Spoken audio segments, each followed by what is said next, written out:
Hello YouTube, Infinite Magicraid community, Gandalf here, back again with another video. Quickly going over the events this week. Astrology event is back. It's 400 gems. I already kind of used it for it. I would say for the Starry Store, if you are a seasoned player, definitely I wouldn't even bother using the gems because I don't think it's worth it. It's barely worth it from a rewards detail perspective. Left hand side, it's okay value. Right hand side, a little bit less depending on what you value on. I do feel like for a newer player though, definitely you want to use your 2,000 gems because I think for what you're getting reward wise, for the extra 10, I had really lousy luck to be honest. But if you have slightly better luck, I mean even value wise, right? If you add it up, plus plus a 5-star egg. I do feel like 2,000 gems is kind of worth it. I'll leave it to you to decide, but definitely don't forget to use that. I wouldn't bother with any of these unless you are definitely going to go for kind of the guaranteed pity. I can't remember what the guaranteed pity is. Oh, sorry, guaranteed pity is in 40 draws. So to get to 40 draws is going to cost you, yeah, $50, $66 for a guaranteed draw. And here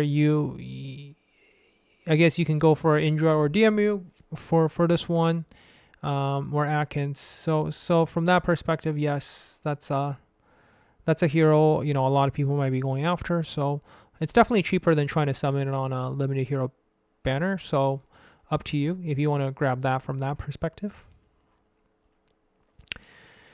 Spirit Beast chest. These are, you want the actual Spirit Beast reward chest, right? You want the actual beast. You don't need these shards. So yes, they're good, but the equipment shards, no. You need Spirit Beast. Don't try to use this and try to use this to get like Spirit Beast. I think all of this is actually equipment, right?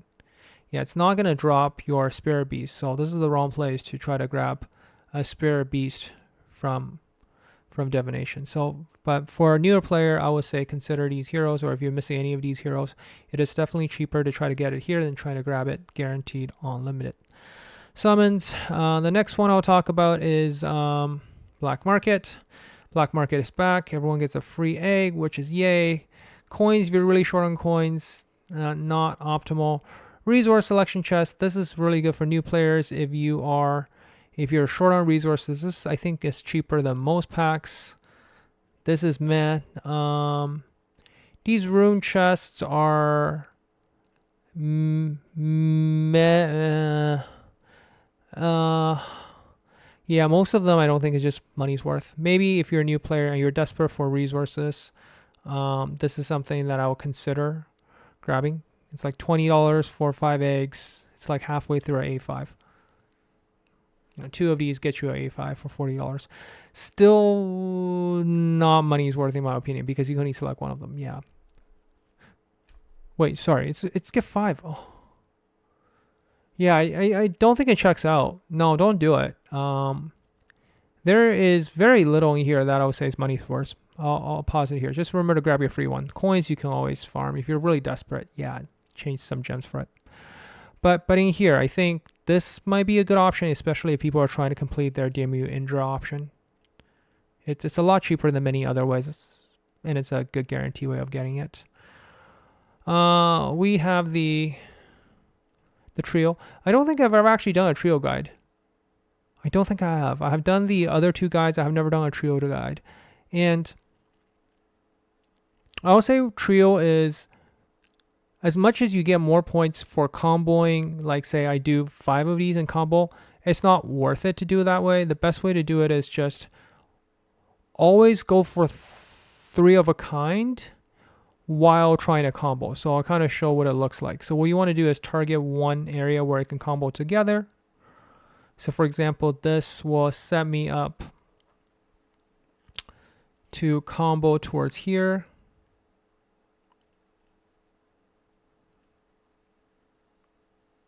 So now I want to combo on this square.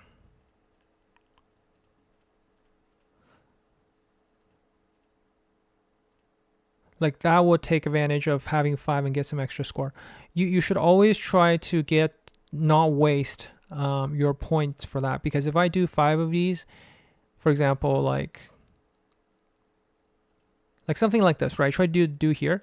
I get 29 points, but I'm much better off because I only get one of this on the screen. I'm much better off actually ending up with 2 of these to work towards my next one. So I would do something like that.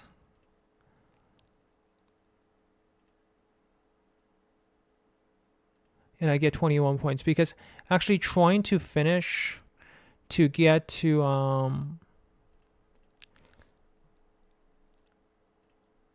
the end is far more, you get far more points that way. The only time, for example, you do 4 of a kind is when you are about to break that threshold. So for whatever reason, right? Like this will probably be a good example.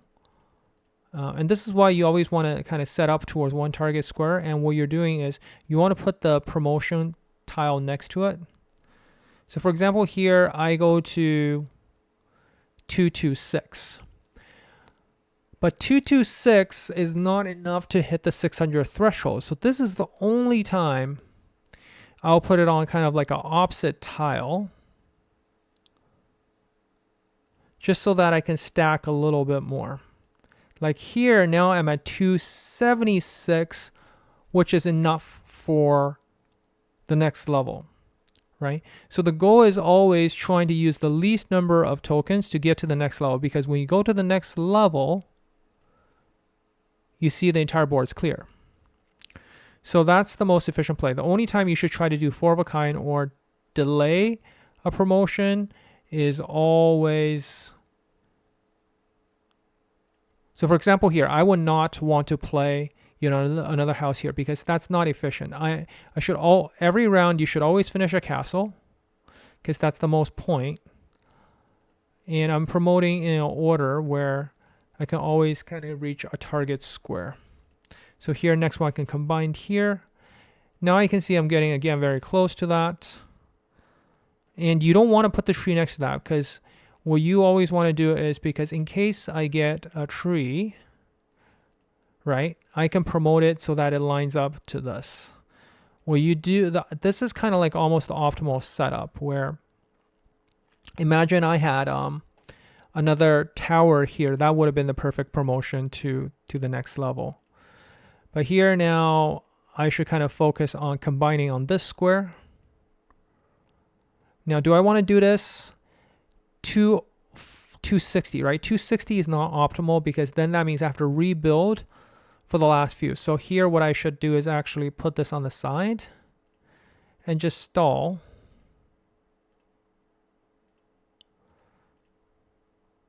Let's check now.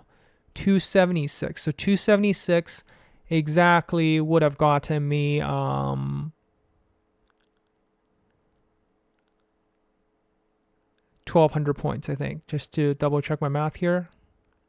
No, it wouldn't. It wouldn't give me enough points. But this is a really weird spot, because if I don't do this,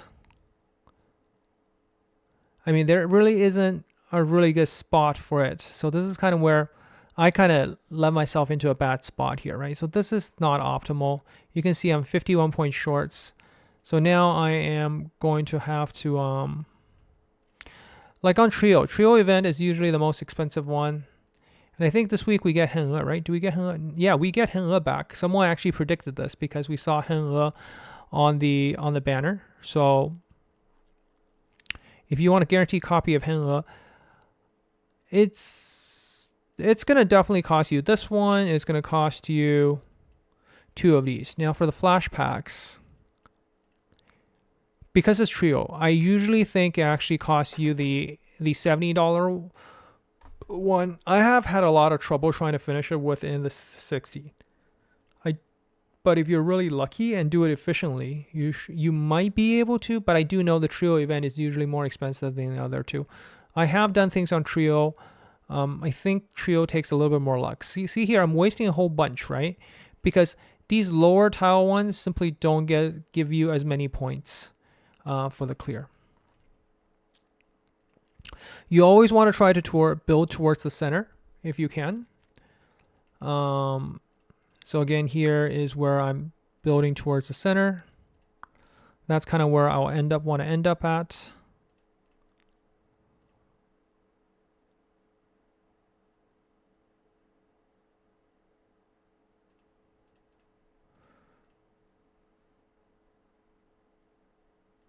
Give myself a little bit of space.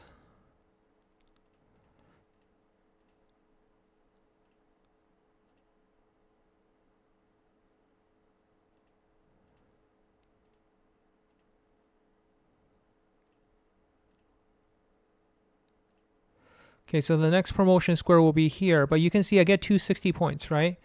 260 points is still going to be shy, so I'm going to be putting it on the side and trying to go for a bigger combo.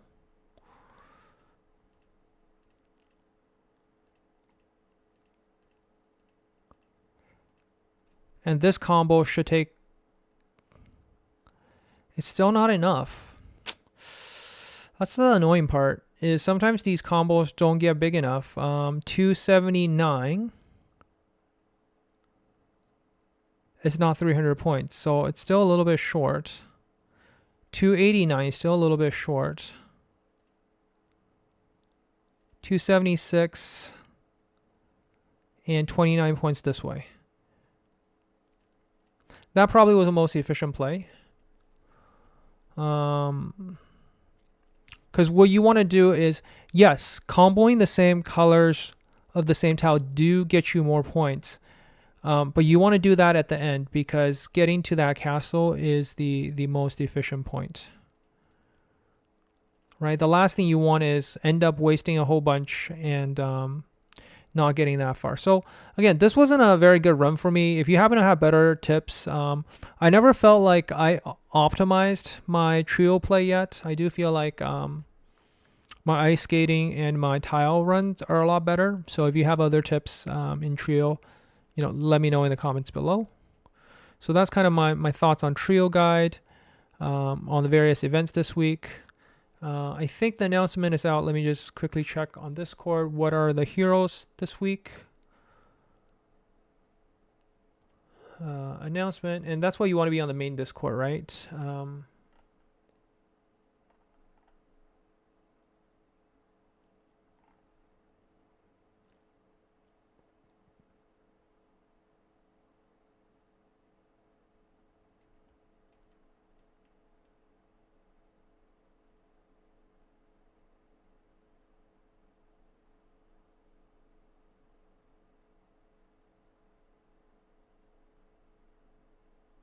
Okay, this is really cool.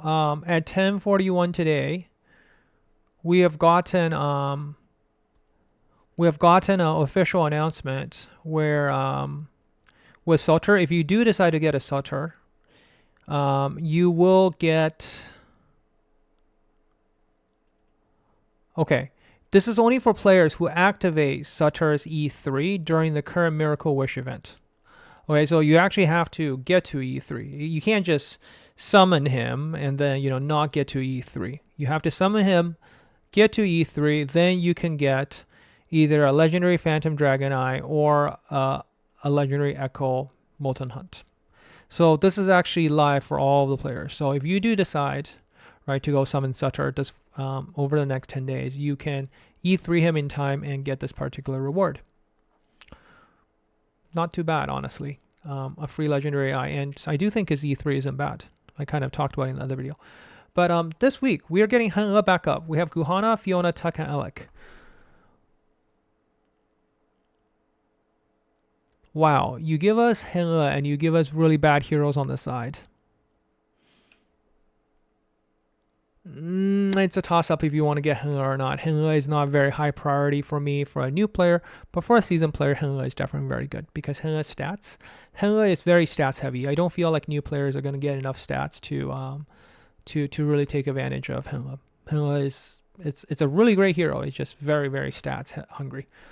You need crit damage, you need effective res, you need HP, you need just everything. So like she's more of a late game hero. Early game, you won't be able to take too much advantage of it. You can try. I mean, it will help. But to really see how strong she is, you need endgame stats. So yeah, that's all the update this week. I hope you enjoyed the video, and I'll catch you in the next one. Gandalf out.